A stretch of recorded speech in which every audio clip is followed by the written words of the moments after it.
Today, we're going over Star Wars Jedi Survivor updates that include patch notes and other bits of information regarding the game and the franchise as a whole, a brand new Star Wars FPS game, the KOTOR Remake, Star Wars Eclipse, Star Wars Hunters, and Minecraft. And yes, this Minecraft news has to do with Star Wars. So without further ado, let's get right into it.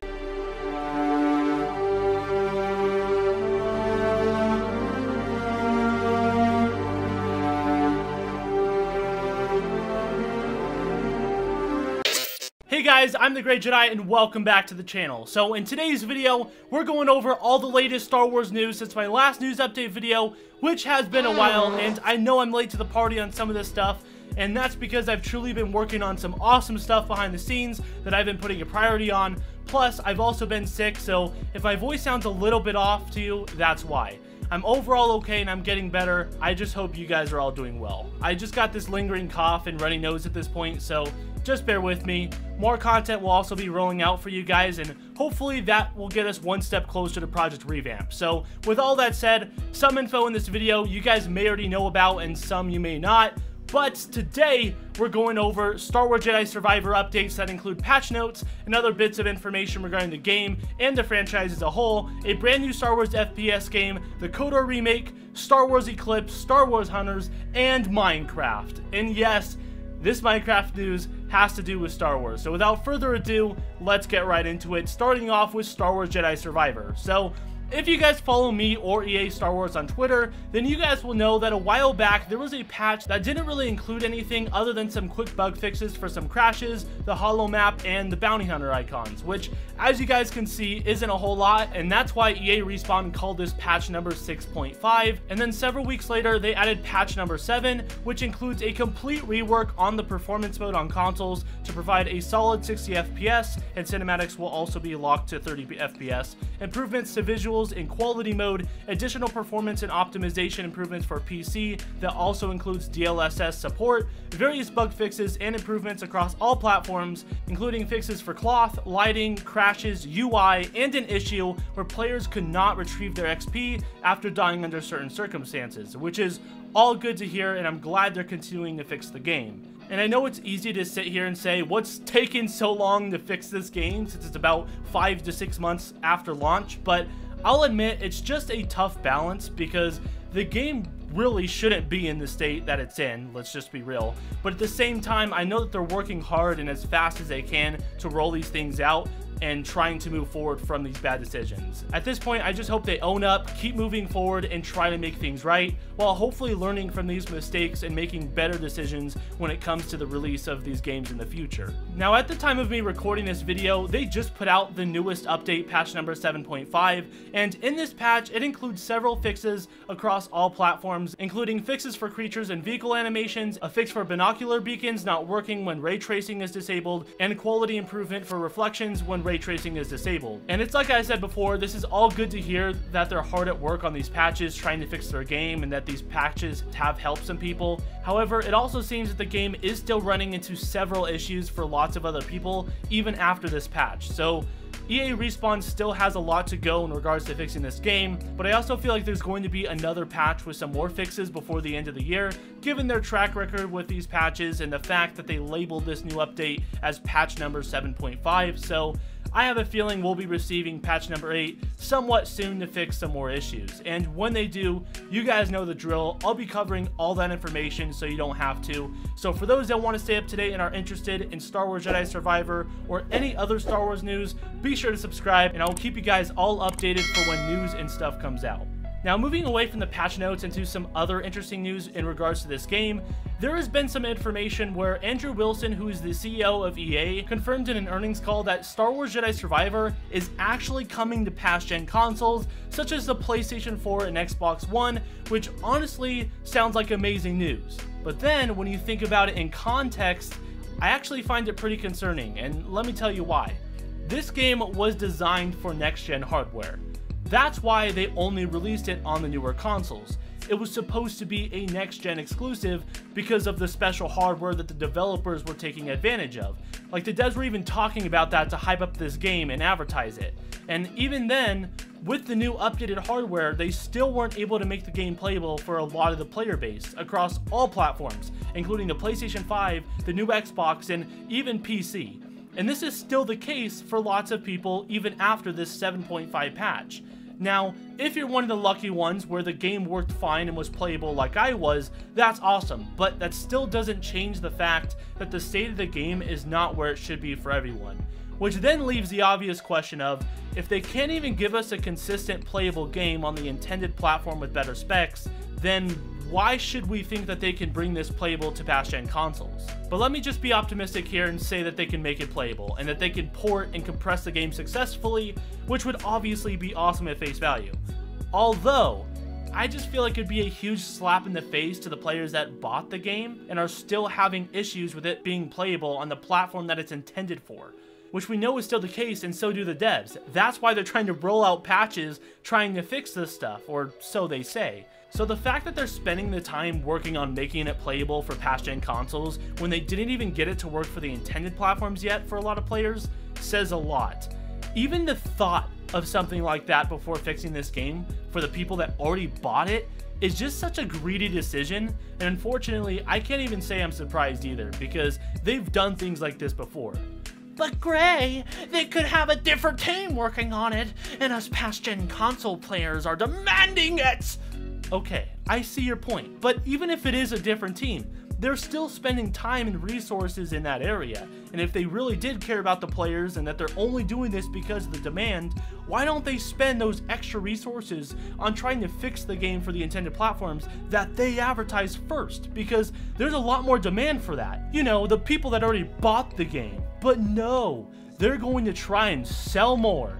Which I understand, it's a business after all, but under these circumstances, it just doesn't seem very good. And I think overall this is definitely worth talking about, especially when they're talking about all the success it had compared to Jedi Fallen Order, because remember, that's because of us, and they sit there and say that they're doing this because it's heavily requested, when they haven't even delivered what they sold first, which is a playable Jedi Survivor game. So obviously this is just a greedy decision on their part and trying to squeeze some more copies in, even though it's clear that they really don't care if it ends up being playable or not, as long as they get their money. And I know this isn't really a surprise to a lot of you, including myself, because they've done this type of thing before, but I've got to do my part and report the facts to fill you guys in. I really do want that to be great news as it sounds at face value, but it's very foolish for me to ignore all these other signs, and if I didn't report that full picture and only give you guys half of it, that just wouldn't be positive and honest. So you can take that information as you will. Now, as we're still on the topic of Star Wars Jedi, the game director Stig Asmussen left EA Respawn, and if you don't know who he is, he played a huge part in Fallen Order and Survivor, and he made it clear that he wanted the Star Wars Jedi franchise to be a trilogy with 3 games. So since he left, there's been some people that are concerned if the sequel to Jedi Survivor, that being the 3rd game of the Jedi franchise, will now be cancelled. Well, gladly, we got confirmation that that's not the case, because we have Cal Kestis himself that confirmed that they already started on the 3rd game and that they're in the early stages. We're working on the 3rd, and we're in the process of doing it right now. And given the success both Jedi games had, and the fact that the Jedi games were always supposed to be a 3-game franchise, it's not very surprising, but some sort of confirmation is always nice to have. And EA also confirmed that some people have stepped up to take the place of Stig and are continuing their work on Star Wars Jedi Survivor. Now, moving away from Star Wars Jedi, there is a brand new Star Wars FPS game made by Night Dive Studios, and if you guys aren't familiar with that studio, they make some of the best remastered games out there, and this time they're remastering the classic Star Wars game, Star Wars Arc Forces. Now, personally, I've never played this game, and I'm not also sold on it at the moment. It doesn't look like my type of game, but we'll see. If it goes on sale or something, who knows, I might try and give it a shot sometime. Also, if you guys missed the remaster trailer of this game, be sure to check it out. It's on the channel, and the links are in the description along with all the sources to everything I'm telling you guys, as always.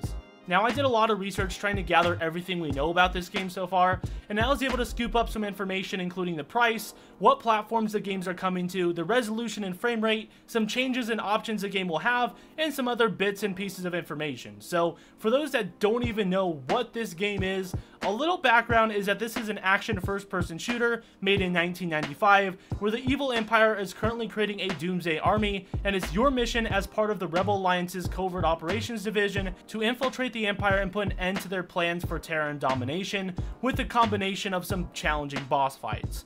And in an interview with Night Dive Studios, they confirmed that this game is coming to the PlayStation 4, PlayStation 5, Xbox One, Xbox Series X and S, Nintendo Switch, and PC on Steam. And they already have a Steam page for the game ready to go for those that want to wishlist it, and on it also contains the minimum and recommended PC specs, and here's a quick look at it. And it looks like that most of you guys with PCs will be able to run this game, which is always nice. They also said that this remaster cleans up the 28-year-old Dark Forces gameplay and cutscenes, similarly to how Night Dive approached the recent Quake 2 remaster with its in-house Kex engine, thus allowing modern controls and features like 4K resolution, widescreen support, and 60 FPS. They also go on to say in the interview that the project is currently planned to support up to 4K at 120 FPS, while featuring things such as advanced 3D rendering, modern gamepad support, trophies, achievements, and more. What we're really trying to do is bring back the way you felt when you played the original. That's our mission. Our mantra is always about preservation, and you don't preserve things by changing them. And they also understand that the game is remembered fondly for its memorable missions and difficult boss fights, and they went on to say that I think the audience will appreciate the degree of challenge. Then they also acknowledge that they really want to do good with this game and continue to have a good relationship with Lucasfilm Games, because they understand that there's a lot of opportunities to continue making remasters of old Star Wars classics. So it looks like they're going to do this game right by the sound of it. Now, some of you guys are probably wondering and have some questions in regards to what sort of changes and options this game is going to have, the release date, and how much is it going to be. Well, in regards to the release date, they came out and said that they have a plan to share a release date later this year, but nothing concrete at the moment, because they said that they're concentrating on bringing the best port possible rather than trying to rush it out unfinished for the sake of timing, which is absolutely great to hear, and I hope and believe that this is the case and that they stay true to this. In fact, all developers should look at their projects with this mindset. Now, in regards to the price, they said in an interview that this remaster will be popularly priced, which they suggested would mean somewhere between $20 to $30. Now, in regards to some of the changes and options the game will offer, they said that the game may add more enemies if you increase the difficulty, and made it work with the new modern controller and keyboard and mouse, and they also cleaned up a lot of rough patches like the low frame rate in certain parts of the game, as you would expect, as well as enhancing the game overall, but also preserving that original feel. And one way that they're doing this is by keeping the original level layout and staying true to the original pixel art style, but are also remaking the drawing artwork and CGI. And with that, they remastered all new cutscenes and content, with some clips revealing some moments that seem to have been rebuilt from the ground up. They also said that you'll get different options that you can toggle on or off, like some new visual options, a hardware acceleration mode that increases the frame rate, the original soundtrack, and the original cutscenes, so that way it can look like and sound like the original as it first came out versus what the new remastered version would be. So it's entirely up to you to choose your experience, which is obviously a fantastic touch. Just remember, guys, that this Dark Forces game is a remaster and not a remake like the Knights of the Old Republic remake. There is a huge difference, and for those that don't know, a remaster pretty much means it's the same game. It's just updated with newer things compared to a remake where it takes inspiration from the original, but everything is entirely new and different like its own game. So, in short, a remaster is like the original, and a remake can be nothing like the original. Now, moving away from Star Wars Dark Forces and into the Knights of the Old Republic remake, some of you guys may have heard or seen that PlayStation made the official KOTOR Remake trailer private, and this got many people worried that the game was going to be cancelled, and I'm not really sure why that would mean the game is cancelled.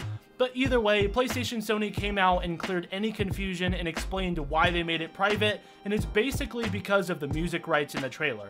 They specifically said that as a part of normal business, we delist assets with licensed music when licenses expire. So if any of you guys were worried that the game was going to be canceled, it's not. It's still happening at the moment. So hopefully that clears up any confusion that you guys may have had. But speaking of confusion, let's talk about Star Wars Hunters, because I don't want you guys to get confused with this game.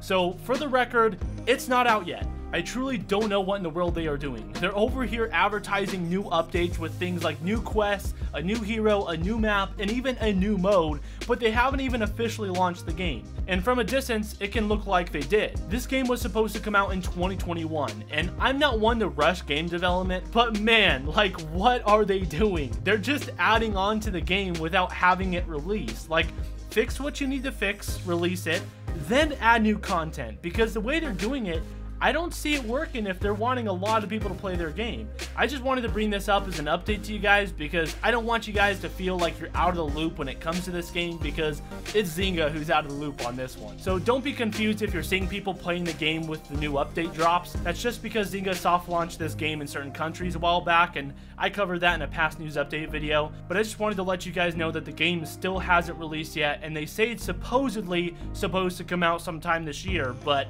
we'll see. Who knows with these guys? Just know that once they finally release the game, as always, you guys know the drill. I'll fill you guys in on all the news and also play it on stream.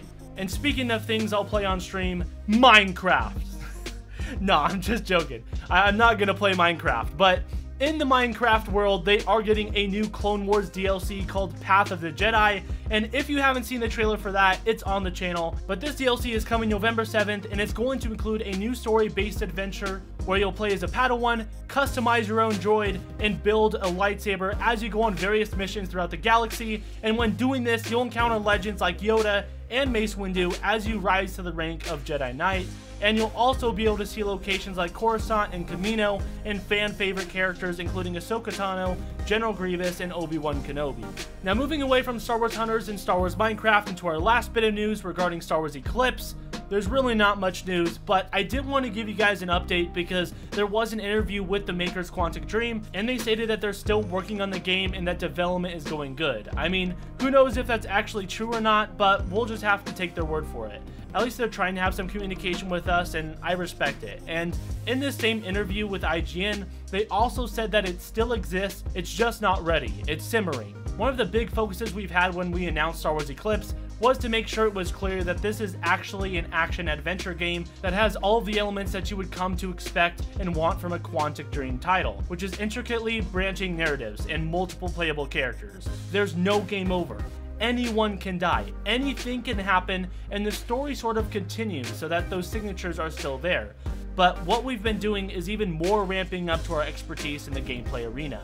So there you guys have it. I personally was a little confused when they said that there's no game over and that anyone can die, and maybe you are too, so I did some research and found that that's actually normal in a Quantum Dream title, where if you die, you're just another character, I guess, which sounds very interesting. So when I get some extra time, a Quantum Dream might be worth checking out to see if I like that feature or not. But overall, that interview was a nice little reassurance update that the game is still happening and continuing to move forward, which is all good news. Anyways, that's gonna do it for this video. I hope you guys enjoyed it and found it informative. If you did, please consider subscribing and liking the video. Only if you enjoyed, of course. It's completely free, and you can unsub at any time if you don't like the future content. And if you didn't like this video, that's cool too. Feel free to give the video a dislike, and please leave any constructive criticism in the comments for me on how to make this content better. I hope you guys all have a great rest of your day, and may the Force be with you always.